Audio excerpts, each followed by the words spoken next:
Well, thanks very much for joining us. I'm Jonathan Armstrong from Cordery, the specialist compliance lawyers, and I'm really pleased to say that Mary Shirley is with us this time. And Mary, you grew up in New Zealand. You worked for a time in the New Zealand government, both with the Privacy Commissioner and the Commerce Commissioner, looking at data protection and privacy violations, and then at antitrust matters. You then went to go and work for Tata in Singapore, and then you had various roles in Dubai and Hong Kong, and you joined Fresenius in Hong Kong, but then moved to their US HQ, and you've been with them for 5 years or so now. So firstly, thanks very much for joining us. And secondly, I guess the immediate question, why a world of compliance? Yeah, well, first off, Jonathan, thank you so much for inviting me. It's lovely to be here. In respect of your question, if you'd asked me 15 years ago, what is it that you want to do with your life? Never in my wildest imagination would I have said leaving Wellington. So Wellington is a very small place. There's basically 1 degree of separation between everyone there. And it's where I'd grown up. It's what I knew. I'd bought an apartment when I was 24, and that was life, I thought. And then without any kind of planning, I fairly spur of the moment ended up moving to Singapore to work in private practice there initially. And I just could not handle the hours, the lack of having any kind of social life. And so at that point, I asked myself, is this the life that you want? Or should I just take the easy step and go back home to New Zealand and settle right back into that Wellington life that I had? And I decided to see if there were further opportunities available for me that would create a better balance. And I ended up moving in-house to Tata, as you'd mentioned. And from there, it just spurned this huge love of travel, checking out other cultures, meeting different people. And I very initially was a person who you could almost describe as codependent. Before I'd left New Zealand, I was very shy, very introverted, and I am still very much those things. However, the push to go overseas meant that I was forced to be braver than I perhaps initially thought I was. And once I'd hit Singapore and was exploring all of the Southeast Asian locales around me, that triggered a love and an interest of experiencing workplaces and living in other countries. And so you've always been a fantastic resource for that cultural understanding, particularly in Asia, but not exclusively, understanding how different compliance initiatives will be understood there. How important is culture in rolling out a global compliance program? I think it's critical, Jonathan, and one of the things that you really struggle with, you can't help, when you move into a place as a foreigner, you are an outsider, right? Like, you're not part of the in-group, you don't necessarily look like everyone else, you don't sound like everyone else, and sometimes you don't think like everyone else. And so you're actually on the back foot, I think, especially in compliance. And so one of the ways in which you can help narrow that gap is to understand and immerse yourself in the culture of the new place that you've arrived in, partake in the festivities. That first of all is excellent for you socially, it's broadening for your mind, but then from a compliance perspective, it can be of critical importance. And I'll give you a really easy to understand example, which is that in Asian culture, it's very common in many of the countries there to give a sum of cash when you attend a funeral, even if it's in a business setting. Not exclusively, but oftentimes it's presented in a white envelope, which some of you who are familiar with red envelopes, which we would give at Chinese New Year and that are given at weddings, the equivalent is almost for funerals. And if you're not aware of that as a compliance officer and you don't explicitly address this in your compliance program, my anecdotal experience has been that if there is something that is so deeply entrenched and embedded in culture, people assume that it does not apply to the compliance policies, that it's somehow out of scope because this is part of our lives. I understand we've got compliance and we've got policies and we've got guardrails. However, it doesn't apply to my insert cultural celebration here. And so if you don't ask, what is our practice in our company of dealing with funerals when they come up, and we need to somehow acknowledge the passing of a respected business associate, what is it that we do? And how can we talk about how to fit that within our compliance policies while respecting local culture and heritage, as well as remaining within the rules that we have set for ourselves, which in my experience typically do not have a carve out or an exception for those cultural practices. Yeah, and I think that's very important. And I think we have our own policy at Cordery, for example, which is a very small measure of that.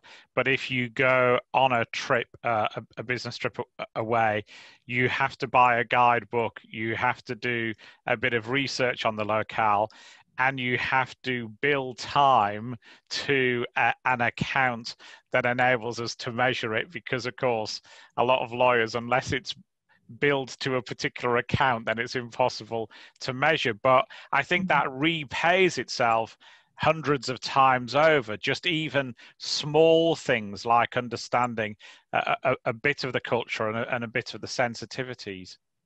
And then how is it different having been in a, if you like, a satellite operation going now to being in HQ?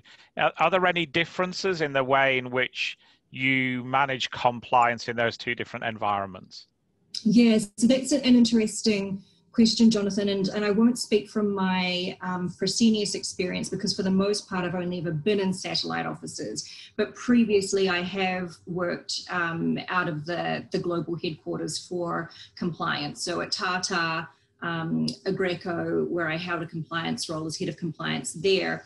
Typically you tend to be more focused on the strategy of the compliance program, and you may have less interface with the business. And what I have found every time that I'm in an exclusive sort of strategy only role, the drafting of the policies, planning of the compliance program, and so on, I really miss working with the business. And so I think that's one of the biggest parts. And so for me, the best of both worlds is something that encapsulates both: getting to have a say in terms of the direction in which the compliance program is going, having an understanding as to whether the compliance program could be evaluated as being a robust one, and then equally getting to advise the business, working with them on those tough matters, hearing about a new launch that we want to do or a new acquisition, and then working through that with them. So I think that's probably the key difference. And in my opinion, or in terms of my preferences, I love a role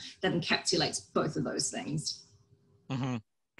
And one thing that I know you're pretty passionate about is the need to look at potential retaliation against whistleblowers.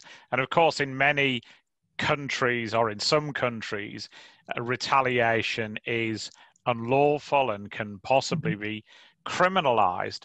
But what are the sensitivities there? Absolutely. So one of the biggest sensitivities for me is when companies only focus on retaliation as part of their Speak Up campaign. That's not to say it's not important. It is. In fact, it's typically found to be the biggest reason why people don't speak up. However, if we focus only on that, then we're missing opportunities in other areas, because fear of retaliation is not the only reason why people don't speak up. And so for me, it's important to think about, how do we address anti-retaliation, but how do we address the other things? And so, for example, recently I did a communications campaign for Speak Up, which not only involved anti-retaliation awareness and education, but also addressing one of the other issues, which is people feel sometimes that speaking up is futile, that I call the compliance action line, if I speak to my manager, it'll essentially go in one ear and out the other. Nothing will be done about it. There's no point. It's a waste of my time. And so for me, that's one of the biggest sensibilities, is just focusing all, putting all of your eggs in the retaliation basket. And I get that, because it is a common reason. And also it's one of the most egregious reasons. In and of itself, retaliation becomes another compliance issue. It's another substantive issue. So I think that's what's caused people to really focus on it, but to the detriment of having a more holistic outreach. Yeah, that's interesting. I think we've been involved in a couple of projects recently looking at speak out lines, whistleblower lines that have gone wrong. And in a couple of cases, I think have been really interesting on that topic, in that we had one where there was a pattern of people being whistleblowers and then leaving the business. And it turned out they were actually unrelated, or perhaps slightly related, in that people raised an issue, it wasn't dealt with, and they voted with their feet and left. But often it's the perception as well, isn't it? If people perceive that if I raise an issue, I leave the business, they don't see that those people left voluntarily and suspect retaliation has taken place. So obviously, for many organizations, the challenge is, not only to be just in the way in which you handle whistleblower complaints, but be seen to handle things justly and properly as a result. Absolutely, because as we know, they don't go away. The worries don't go away if we sweep them under the carpet. People are then more likely to go to regulators. We know that. And so armed with that knowledge, we've got to do something about it and think strategically about what are the ways in which we can address those actual concerns and prevent that predictable human behavior from occurring. Obviously, we want to self-report where it would be prudent to do so, but for smaller issues that would not involve us potentially going to a regulator, smaller things we want to be able to deal with in-house. We don't want to air our dirty laundry everywhere as compliance officers. We want to retain the control to discipline and investigate. And as soon as someone leaves the company and, talks about things like sexual harassment, things like that, that could be a huge reputation hit, we lose that control. And if you can manage that by simply creating, for example, more transparency in the process. So for us, and I was inspired by the Hyatt Hotels Code of Conduct, they actually transparently state in their Code of Conduct the steps, what you can expect from an investigation. And so taking the lead from them, or taking a cue, I did an awareness campaign on the same, which showed, if you make a report, this is what happens. So demystifying the very sort of mysterious world of investigations. And of course, they're confidential by nature, but that doesn't mean that you can't share some of the approaches that investigators would take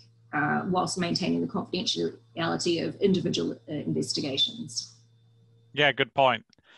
So I guess final question, 2020 has been a year that many of us would rather forget, but looking to the future, you've got a book coming out, but more generally, other than the book, what is the future of compliance?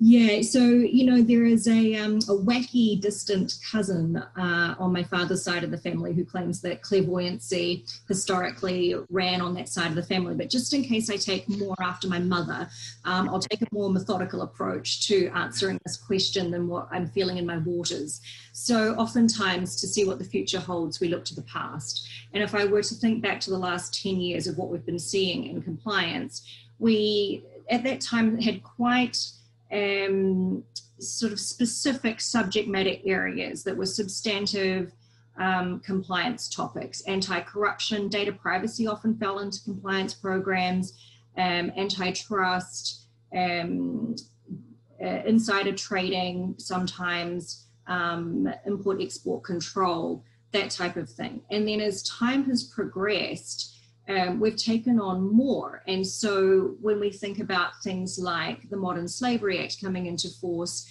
in the UK, many compliance programs jumped on that. As we've seen moral reckonings, compliance officers have put their hands up and said, yeah, I'll take that on. Hashtag me too. The latest Inside the Mind of the CCO report by Compliance Week indicates, I think this percentage was 56% of compliance programs have taken on diversity and inclusion as part of the work that they do, not just putting their hand up as a community member and saying, we want to do something about that, which is what Lisa Fine and I did for Great Women in Compliance, but specifically part of their portfolios. And then I think as well about some of the tools that we've been provided. So looking 10 years ago, I don't think many of us, at least consciously, thought about using data analytics. We didn't think about behavioral economics. And so the compliance world is ever growing, I think. And so when we look to the future, I think we can imagine that it will continue to grow and expand. Not only will we have more tools to work with to help us do our jobs better, but we'll probably have broader subject matter to deal with as well. And so when I think about the moral reckoning, what I'm starting to see a pattern of is that when there are social justice issues, which previously we may not have ever thought would have fallen under compliance, we might have said, oh, that's an HR thing. Now I think we're likely to see trending of compliance departments saying, actually, I think we've got a stake in this, and maybe with HR we work on this together. So the future of compliance, I think, is ever evolving, and there are things that I can't even imagine that we'll be talking about in 10 years' time. Yeah, well, let's look forward to that conversation. Let's hopefully speak before then even, Mary.